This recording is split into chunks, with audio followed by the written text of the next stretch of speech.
We're chasing the gods of others and not following our forefathers. So gratitude for that measure, AGS Marzuk Razine. And I would like to yield the floor to our National Grand Shika Chairman, Brother Tahaka Aboke Bay. Are you ready, Grand Sheik? Check one, two, check one, two. Can you hear me? Islam. I sound all right? Yes, sir. All right. Islam, Islam. Thank you, sis. I'm gonna try to share this on Facebook. As you can see, a few minutes ago, I was uh I was on my duty. I was on my square with the babies. You know what I mean? So give me 1 second. I want to share this to Facebook because um there's many people that on Facebook, I think they appreciate these Friday holy days, live streams. And so I also appreciate them. So I'm going to take a second just to share this for those, as they say in the Christian church, closed out and shut in. Ain't that what they say? We're going to pray for those who are closed. They say something like that. Closed in or shut out, something like that. Something like that. Yeah, we're going to pray for Miss Debbie Ann. She's closed in and shut out. That's right. So Miss Debbie Ann Bay, she gonna hear Brother Tahaka Bay tonight. That's right. We're gonna bring the temple to you, Miss Debbie Ann Bay, wherever you are in the world. We're gonna bring it to you. So, family, just be patient with me so I can share this because I tell you what, if I was in a position where I was unable to connect with sincere members of the Moorish Science Temple of America as they demonstrate their portion, I would feel some type of way. You know, we already know what an autodactic can do to people. It set them crazy. It set them crazy. It's self-taught and all that old kind of stuff. It sets you crazy. But with that being said, family, beautiful chapter. Honor to all those who spoke before me. And I'm gonna touch on this just a little bit to the best of my ability. I'm gonna give it a shot. I'm gonna give it a shot. One thing that I like to always point out, if you are under the sound of my voice, one thing that I like to point out is when I'm demonstrating a chapter, I'm hoping that you will be able to take some of the pointers from how I demonstrated and maybe utilize some of these pointers so you can get the nuggets out of the chapter, you know. And so I always say and I always remind people, one of the first things that I ask myself on every chapter, every time, no matter how many years I've been doing this, every single time the chapter come up, I ask myself, I give myself a refresher and ask myself, why did the prophet think this was important? Why, out of this, you only can fit but so much into this pamphlet. But why did the prophet think that it was so important to tell us about the beginning of Christianity? I think the obvious answer is because many of us are stuck in the concept of Christianity. Not only stuck in the concept of Christianity, we stuck in the concepts of the principles of Christianity. You may have heard me say it once, and you're going to hear me say it a million times. Many people will give away the title Christian, but they still practice the principles of Christian. Let me give you an example. And to my Christian brothers and sisters, don't take offense to this because you know I'm telling the truth. And truth is not radical, but it feels kind of radical. I love you, Pastor Curl. You know I love you, Pastor Curl. That's right. I love you. But I can't I can't withhold the truth. You know what I mean? Pastor Carol, I know you like to creep in every now and then and watch me. You know what I mean? I remember Pastor Carol started demonstrating out the Quran. He ain't even know it. He was in front of his congregation repeating me. I said, Coco, there's a Pastor Carol. Shout out to my brother Charles Carroll. But with that being said, I just want to say that the beginning of Christianity is one of them chapters to explain to us what we have been involved in unknowingly. Unknowingly. See, us being a spiritual people, us being an emotional people, and us being traumatized, those combinations would allow us to reach out and grab anything that feels good and have a sense of hope to it. Before I get into it, let me rise and give praise to the great God of the universe, Allah. I give honor to his Prophet Noble Drew Ali. I give honor to the forerunner, Marcus Mosiah Garvey, who says, you mighty nation, you can accomplish what you will. And since my brother Arno Bay pointed out you will something to existence, I'm going to point out that before we can will, we got to get up. So let's get up. You can't will it laying down. You know, in the church, they got some good stuff in the church too. When they say faith without works is dead, that's a good one right there. Because if you're laying down and you're trying to will something into existence and you ain't getting up and doing your part, hey, you might gonna have a problem. Faith without works is dead. You got to put some action behind that thought that you're trying to will. So, as my brother Arno said, you got to will it, and then I'm going to add to it that Garvey said, up. If we got to get up, and then we can get something done. Honor to David Baliel. He used to, people used to complain about Moorish World TV. And they say he shouldn't be doing that. He's talking about people sagging their pants and they wearing affairs. He told somebody that you're not a Moorish American because you're sagging your pants. And Baliel said, Islam, leave Johnson Bay alone, Islam. I said, but hold up. I wanted to argue my point, Baliel. I said, a Moorish American is a quality of character. And sagging your pants is not the quality of character of a Moorish American. He said, Islam, leave Johnson Bay alone. That's his television program. Leave Johnson Bay alone. He said, and he looked at me and he said, Johnson Bay, but let me tell you, Islam, that's how I tell Islam. He said, always remember that the odds is against you, and right now we are laying on our back. He said, you can't fight laying on your back. First, you got to stand up so you can look the opposition in the face. You shouldn't be looking up to your opposition from your back. Stand up so you can look the opposition in your face, and you'll have a better chance to win the fight. Islam, but you leave Johnson Bay alone. Let him do his television program. I was on YouTube. He called television program. And so honor to Baliel, who's demonstrating the Garvey that said, up, you mighty nation. We got to get up.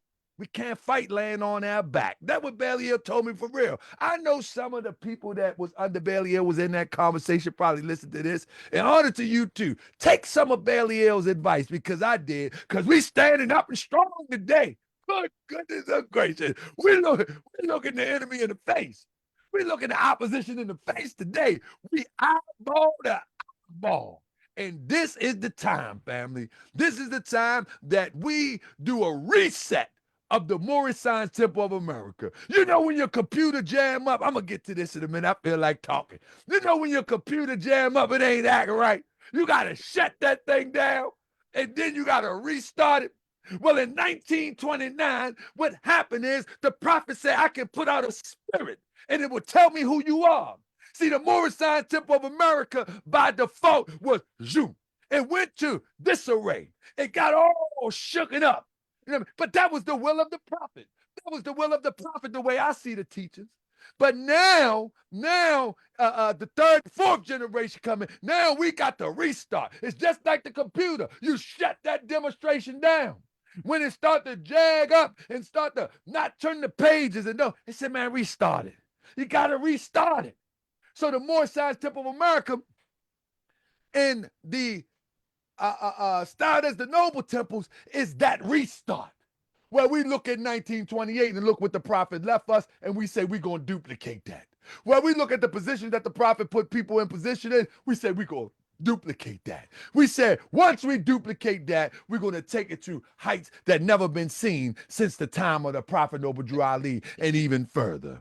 So what I'm trying to say here, even in this chapter, the beginning of Christianity has great significance,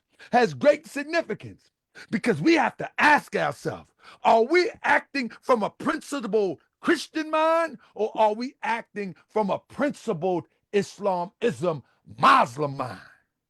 So our prophet says the beginning of Christianity, in the first line says, the foundation of Christianity began in Rome. He says the foundation of Christianity. So the concepts that would ultimately become Christianity started in Rome. And what were they doing in Rome? Well, you know exactly what they was doing in Rome. They had taken the Egyptians' concepts and then turned it to Greek mythology, and then they overlaid Greek mythology with the ancient chemical sciences and then added that twist to it. They put a figurehead in to make the figurehead bear the burden for the rest. And then they took some of the natural ways of life, the cultural ways of life, blended in, hooked that thing up. And then years later, they called it Christianity and gave it the face of our brother Jesus. But the foundation of Christianity began way before we knew of Jesus. The foundation, the concept. They just put a face on it. You follow what I'm saying? Then it goes to say, so let me back up a little bit. The reason why I wanted to underscore that, because most people believe that they're following Jesus, as our brother Mazouk Razine said, but they're not. They're not following Jesus. They following Roman concepts, Roman traditions. Let me give you an example. Jesus never came with a emblem, regalia, or something of significance of a cross. When Jesus say everyone must bear their cross, he's talking about the oppression that the Romans is putting on you. That the opposition that the Romans put on you, that you're going to have to bear it in this society. And he used the metaphor that we got to bear our own causes that we bring to ourselves by what they call karma. So the Roman develops the cross as a form of crucifixion. The cross had nothing to do with our brother Jesus' plight except for the death. And even when people try to mix it with the unk, nah, that's too basic. That's too basic. The cross was a form of execution. Let's be clear. Crucifixion was the gas chamber. Crucifixion was the firing range. Crucifixion was the needle. It was execution and had nothing to do with our brother Jesus coming to redeem his people outside of the fact that was the mode of execution that they use. So let's be clear. So now people wearing injection needles around their neck for the death. I mean, people wearing electric chairs for execute. I mean, people wearing shotguns for firing range. No. People are wearing crosses around their neck in the representation of death.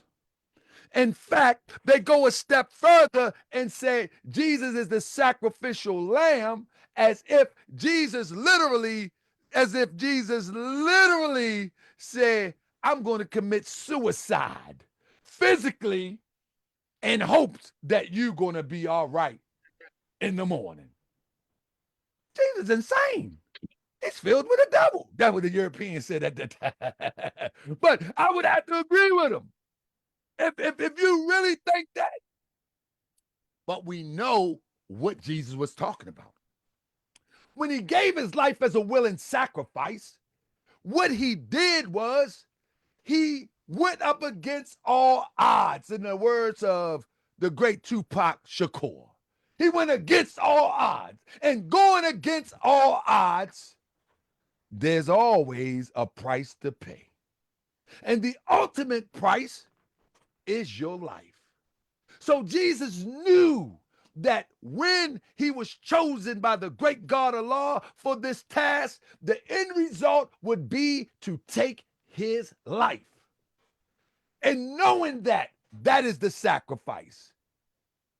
But Jesus knew something that we all must know, that man is not the body nor the soul. He is a spirit and a part of Allah. You can't take that. You don't have the power to take that. So Jesus marched on. And that's how courageously we supposed to march on.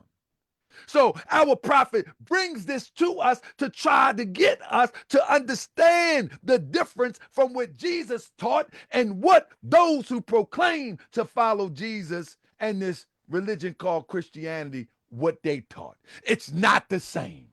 It's not the same. A lot of what we see in the Moorish Science Temple of America around this social media and around the country, it's not the same what the Prophet Noble Drew Ali taught.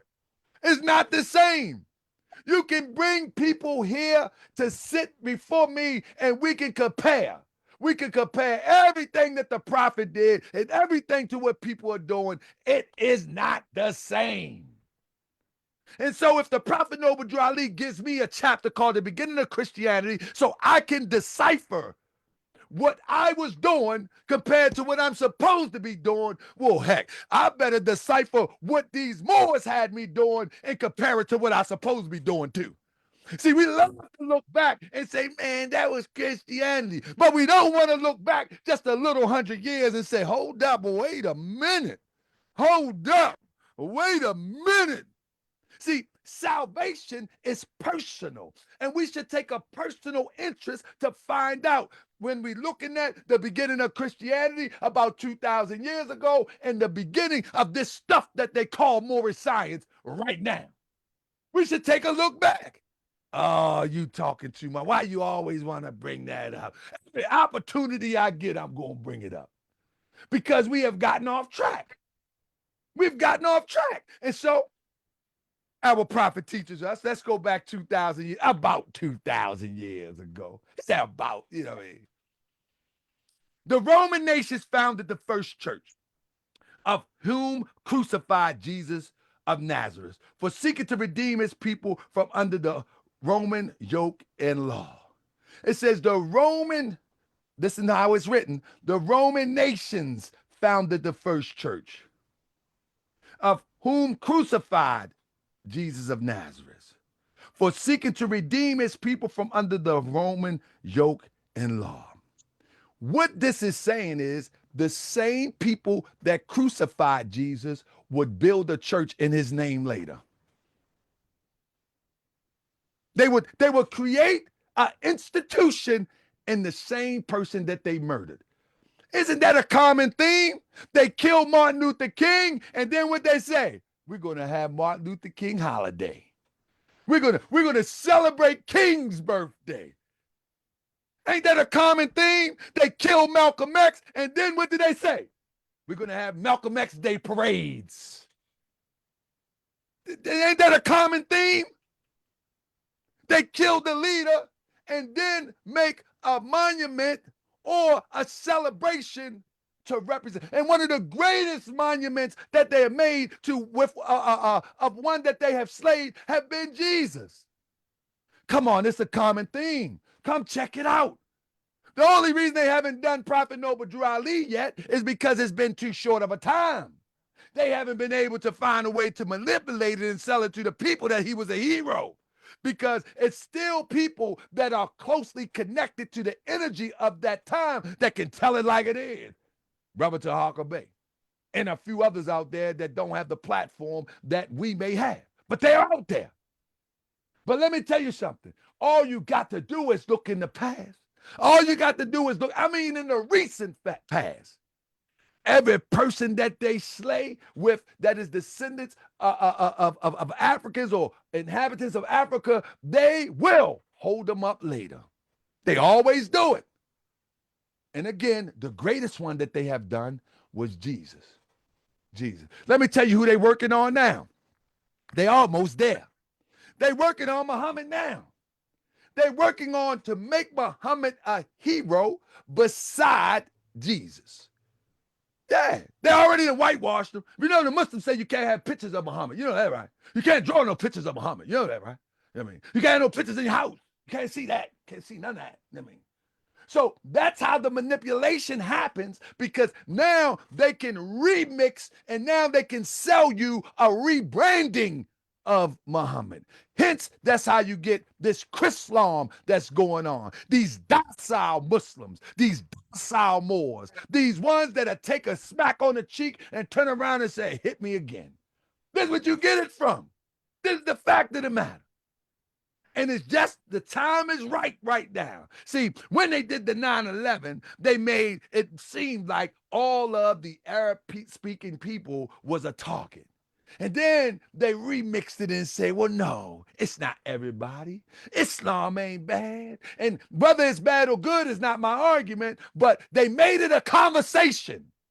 And from that conversation, they made it palatable to the public at large. Anybody ever notice that? They made it palatable. And so now Islam sits beside and making its way up to be beside Christianity as the docile religion. When in fact, religion was established to teach us our infirmities so we won't be infirm and we can be firm. Our forefathers established religion to teach us our infirmities, our weakness. It's not supposed to be making us weak. It's supposed to empower us. Isn't that what the prophet said? That religion was established to teach man his infirmities?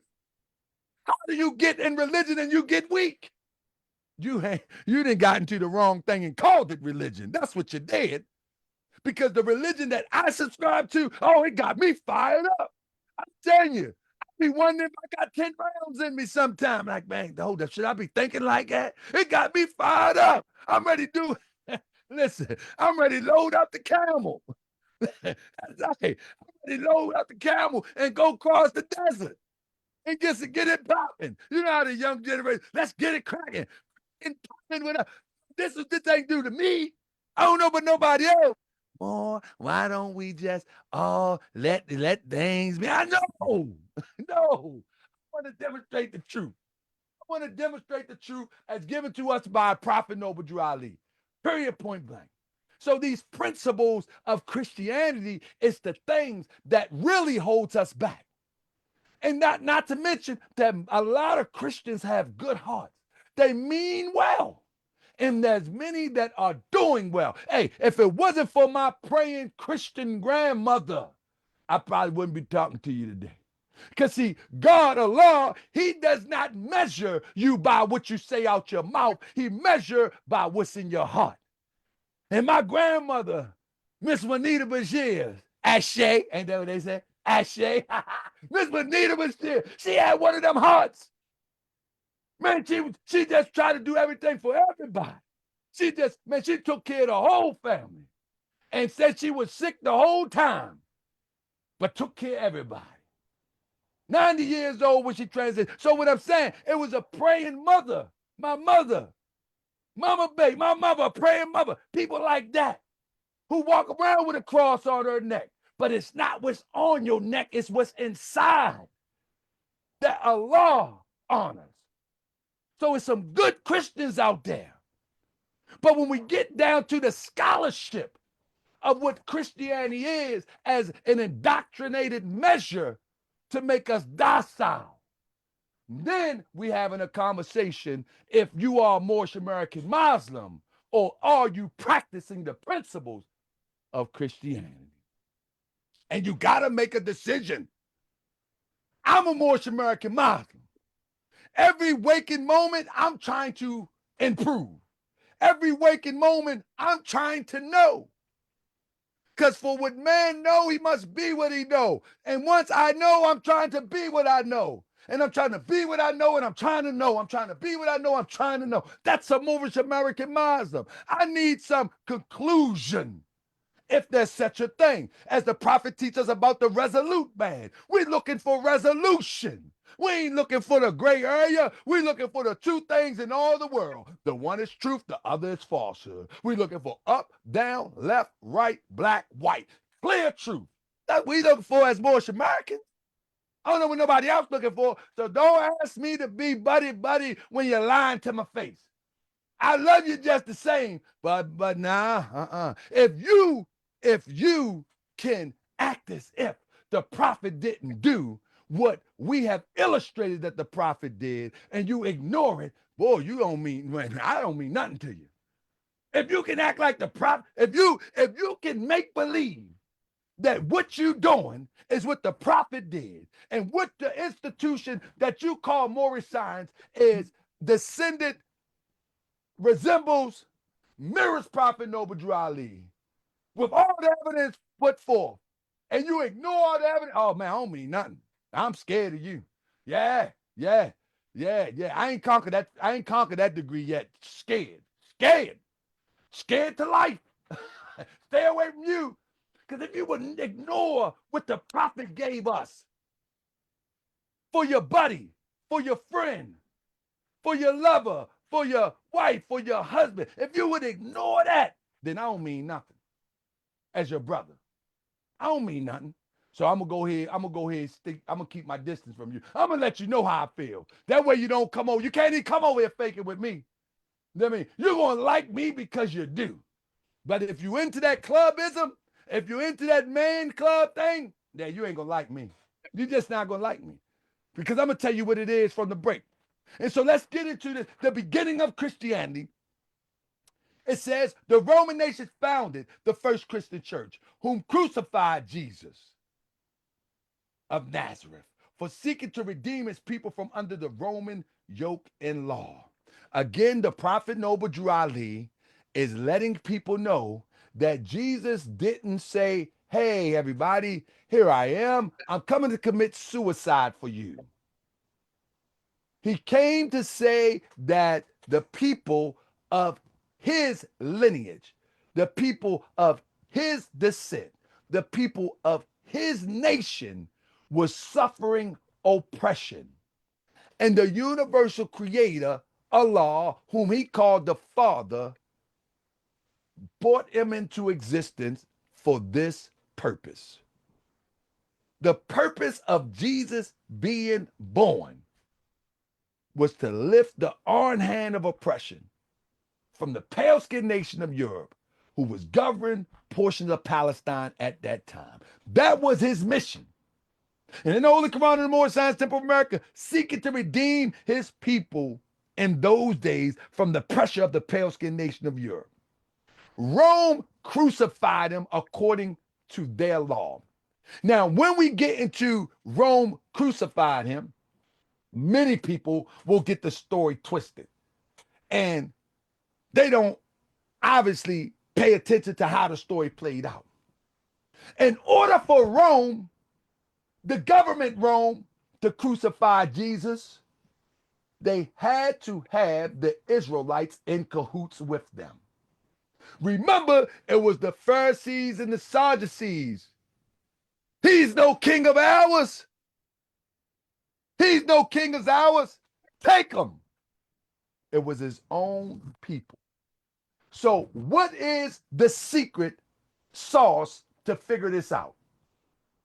It's going to be your own people that you have to pay double attention to, because there is not a leader that tried to deliver us, liberate us, who wasn't compromised by their own people.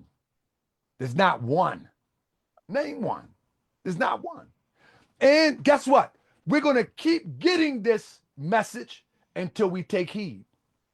Slavery could not happen without our people conspiring against their own people. It could not happen. It's impossible that it could happen. I put it on the record that it's impossible for a minority of people to go to a melanated people who populate the most of the planet Earth to enslave this type of. It's impossible. The math don't add up. And once again, it's impossible to move on Prophet Noble Drew Ali without the inner workings of those calling themselves Moors. It's impossible. It's impossible for them to put Jesus on a cross without those that look like Jesus being a part of the scheme. It's impossible to put Garvey on a boat. It's impossible to put Garvey on a boat and ship him to Europe without people inside playing the inside game. So when are we going to get this lesson? Remember, the prophet told us, trial, temptation, manifold. When are we going to get this lesson? We're going to return again and then try to figure out again? No, we shouldn't have to, because the lesson has been given to us over and over and over and over. They say Malcolm X, a hand up, pulled the trigger. Malcolm X. They said Martin Luther King. They sitting up there with the guy that was the photographer, touching his pulse. He the one that gave the intel of the movements of Martin Luther King. They look like us. So that is the lesson. It says, Jesus himself was of the true blood of the ancient Canaanites and the Moabites and the inhabitants of Africa. What you saying, Prophet Noble Drew Ali? See, I love how Prophet Noble Drew Ali teach. I love how Prophet, because he make it plain and simple. And you can't remix this. That's why he said my footprints are clearly cut. Listen what he said. Jesus himself was of the true blood of the ancient Canaanites and Moabites and the inhabitants of Africa. Family, can you show me somebody before 1913 and the 20s that was talking about Jesus was a so-called African, so-called black man, so-called melanated person? Can anybody show me any of that? I keep telling the Prophet Noble Drew Ali is the foundation of it all. Prophet Noble Drew Ali is the one that popularized, excuse me because I'm going to use this term for those who are not members of the Moorish Science Temple of America. Prophet Noble Drew Ali is the one that popularized the Black Jesus concept. And I'm talking about the adjective. I'm talking about the complexion of the skin, Jesus. Find somebody in writing that got it before this that was as popular as Prophet Noble Drew Ali. Remember JJ, the first time when JJ put the picture of the painting of his quote unquote black Jesus, everybody said, whoa, what are you doing? Remember that? They thought JJ was crazy. Anybody see that episode? Good times. But think about it for a second. Good Times is set in Chicago. Good Times also was set in with what was centered around the hood as well as the gangs. Remember, Michael joined the gangs in Chicago? The gangs of Chicago was birthed out of the Moorish Science Temple of America. Uh-oh, I'm giving up too much now. They was birthed out of the Moorish Science Temple of America. I mean, listen, history is history. So, Prophet Noble Drew Ali, I keep telling people, Prophet Noble Drew Ali is the birth of the nation. He's the birth of the nation. So if you want to talk about gangs, if you want to talk about Sunni, if you want to talk about Hebrew Israelites, if you want to talk, what you want to talk about? We go, if you want to talk about, quote unquote, the adjective black Jesus, we can go to the Prophet Noble Drew Ali. Show me somebody else. He says, listen to what he says, listen how boldly he says it. He says, Jesus himself was of the true blood of the ancient Canaanites and Moabites. And just so you don't confuse Canaanite with a pale-skinned nation of Europe, just so you won't confuse Moabites with your Bible concept of Moabite, he said, and the inhabitants of Africa. What? Boldly. Who else boldly do that, family? Come on, man. Come on. That's why I speak so bold. I'm confident. I'm confident that a divine prophet has educated me as well as you. I'm confident. I can't lose with what the prophet used. I'm confident. Oh, I'm loud and confident. Yes, I am. And then the inhabitants of Africa, you say, well, how you come up with that? I thought he was in Palestine. How you come up with that? And the prophet just give you a snapshot. Some of the great fathers through which Jesus came are Abraham, Boaz, by Ruth. Ruth was Moabitess. Ruth.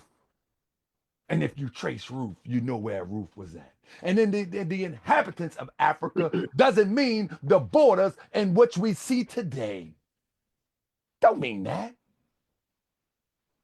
The inhabitants is the people of the land, not necessarily the demarcation and borderline. Talk about the people. The inhabitants is the people.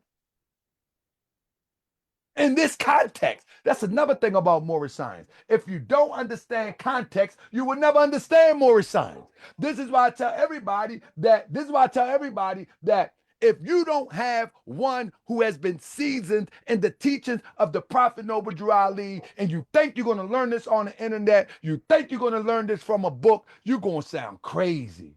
Because there's so many elements of Moorish Science Temple of America teachings that the context can be lost if you don't have something to measure it by. You have to be able to measure it. How did I learn to measure it? How did I learn to measure it? I learned to put everything else down and focused on the Holy Quran of the Moorish Science Temple of America, focus on the Divine Constitution and Bylaw, and focus on the questionnaire. And I did that for a year. And then I looked out and said, how can that measure up to this? And Prophet Noble Drew Ali became my measuring stick. The Holy Quran of Mecca is not my measuring stick. The measuring stick for me, although the great Quran of Muhammad is very essential to understand a universal principle, but the Prophet Noble Drew Ali clearly tells us that we subscribe to the lofty teachings of the Holy Quran of Mecca. The lofty teachings. That means the highest that they can go. As it says on the front of our Quran, it says, by the guidance of his Father, God Allah, the great God of the universe, to redeem man from a sinful and fallen state of humanity back to the highest plane of life. The lofty teachings of the Quran. The highest teachings of the Quran. And then he says, in layman's terms, we're going to teach these principles to our members. The principles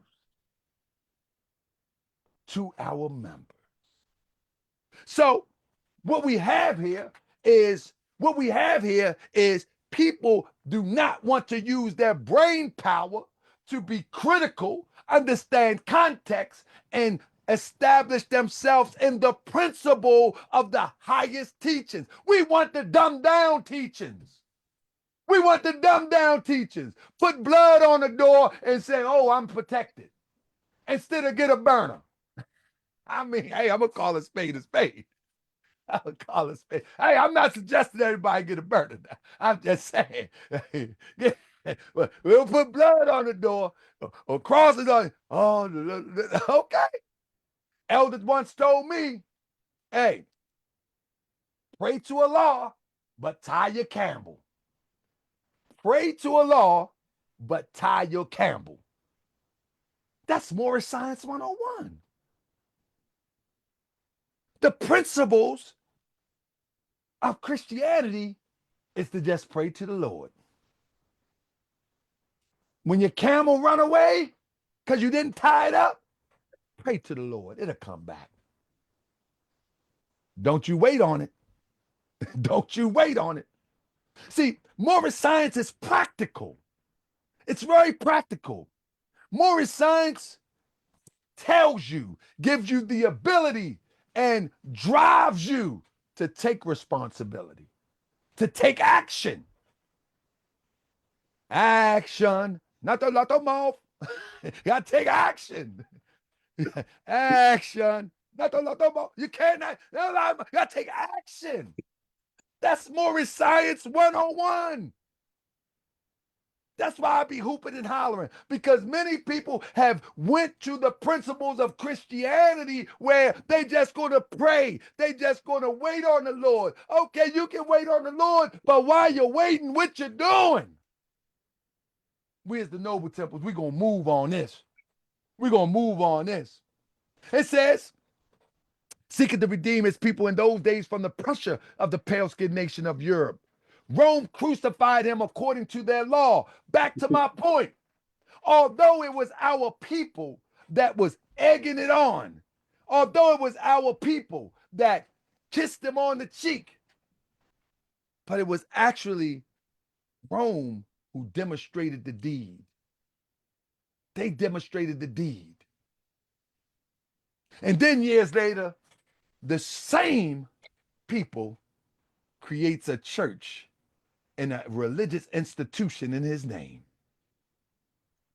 That's what Prophet Noble Ali trying to get you to see. That the same people that murdered the one you call your Lord, they also made you a religion in the name of the one that you call your Lord and has nothing to do with the teachings of the one you call your Lord. Very little does it have anything to do. Anybody ever notice that when Rev Chickenfoot and them speak, they grab one verse and they just talk about one verse and they never go through the whole story? When the last time you read a novel and you just went to the middle of the book and read a verse and the whole story made sense? But this is what is practiced. This is what is practiced. They go,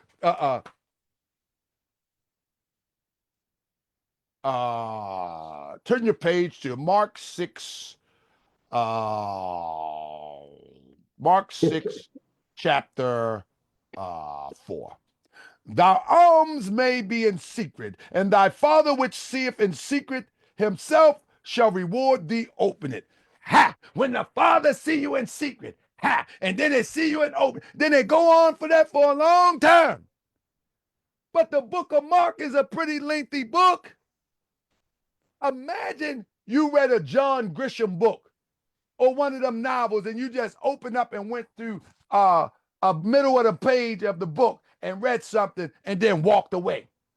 You won't know what that book talking about. But that has been the hypnosis of our people. The hypnosis of our people is that we want to take the easy road. We want to take the road of least resistance. But the Prophet Noble Ali, he doesn't give the Moorish American the road of least resistance. He gives Moorish American the road where you must take action. Moors are upright. In other words, you got to work on your dirty character. You got to work on your filthy mouth. You got to work on your filthy thoughts. You got to work on your filthy action that stems from your thought. You got to do it. And no one should not have to tell you that you have to do it. It's a part of the Moorish Science Temple of America doctrine. You got to do it. You got to take responsibility.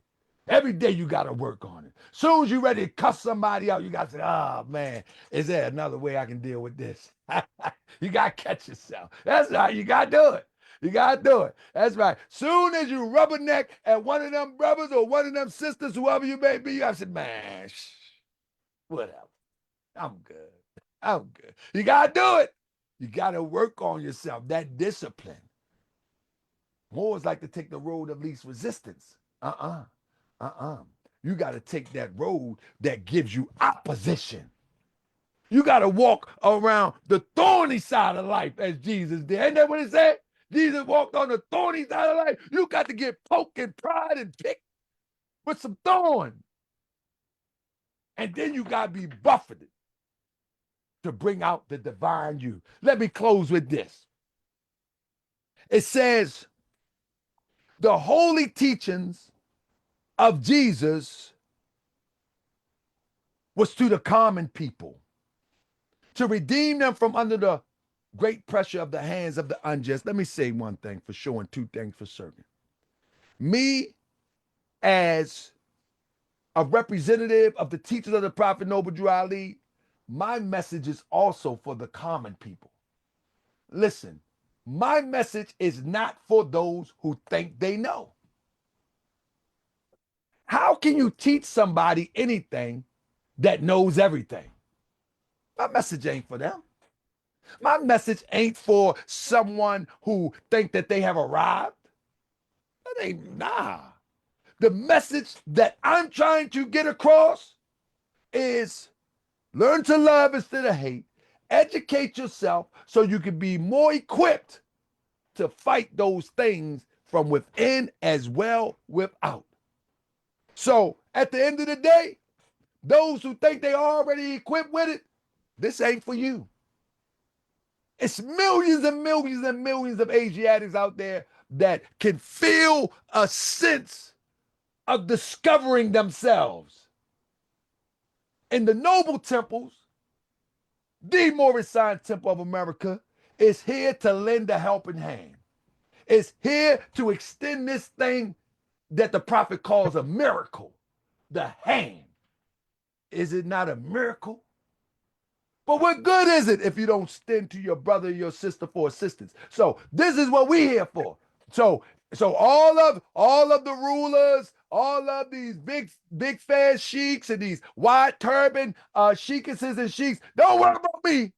I ain't trying to get none of that. Because there's millions of our people out here. And Jesus' message was for the common people. All right? To redeem them from under the great pressures of the hands of the unjust. Notice it doesn't say just Roman. It doesn't just say pale skinned nation of Europe. It say from the hands of the unjust. And Moorish Americans, they've been treated so bad with misinformation, disinformation. They don't even realize they under the hands of the unjust. They are under the hands of the unjust as we speak. But they have become comfortable with it. They don't think they deserve to know the truth that those sitting right beside them may have discovered. They think that they got to go do a special knock on the door, lay in a coffin, and then raise up and then act like they have arrived. They think they need to do all that. But we the revealers of the light. We're going to reveal it. You ain't got to do no special knock. Just join the temple. Be on Facebook. Catch me on Moorish World TV. Hit me in the inbox. Wherever you can find me or one of these Noble Temple Moors, we're going to give you what you got. You ain't got to tap your head, spin around, and do a beatbox and all that like the lady on Martin that was trying to, and Eddie Murphy coming to America, hopping and barking. You ain't got to do all that. All you got to do is seek ye first the kingdom of God, and all else will be added. All you got to do is say, Tahaka Bay, what about this? And I say, I got you. So let me close with this. The holy teaching of Jesus was to the common people to redeem them from the great pressure of the unjust, the rulers and the rich. That the rulers and the rich would not oppress the poor, and that the lion and the lamb may lay down together, and neither would be harmed when morning came.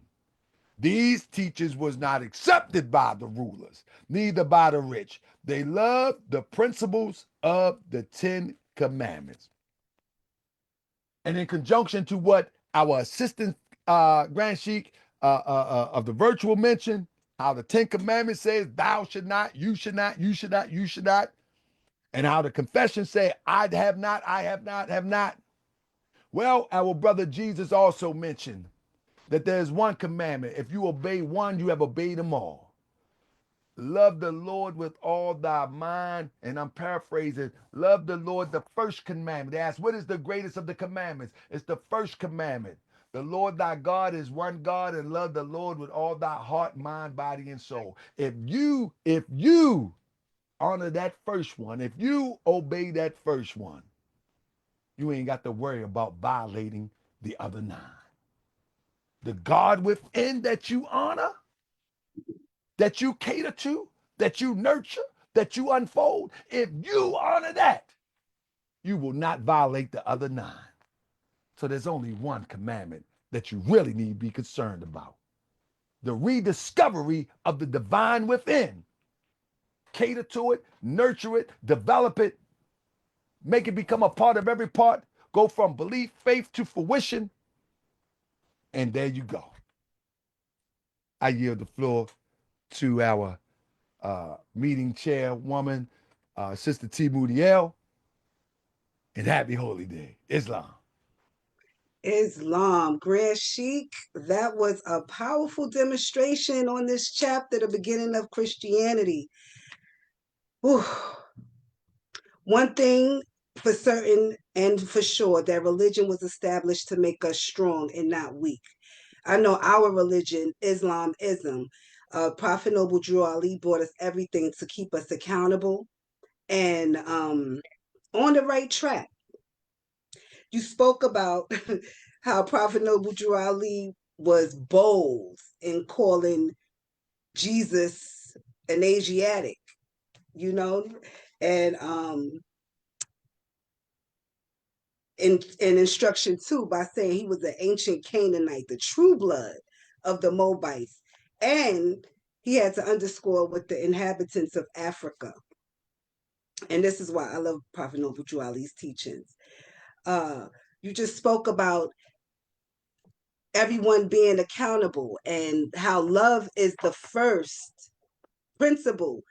It's the first commandment and it's the first principle in our teachings, and if you follow that, most likely you'll be in your divine space mentally, and you will automatically follow the others. So this was a great holy day, Grand Sheik. Gratitude to all the speakers tonight. I would like to know if anyone has any announcements. And does anyone have any announcements?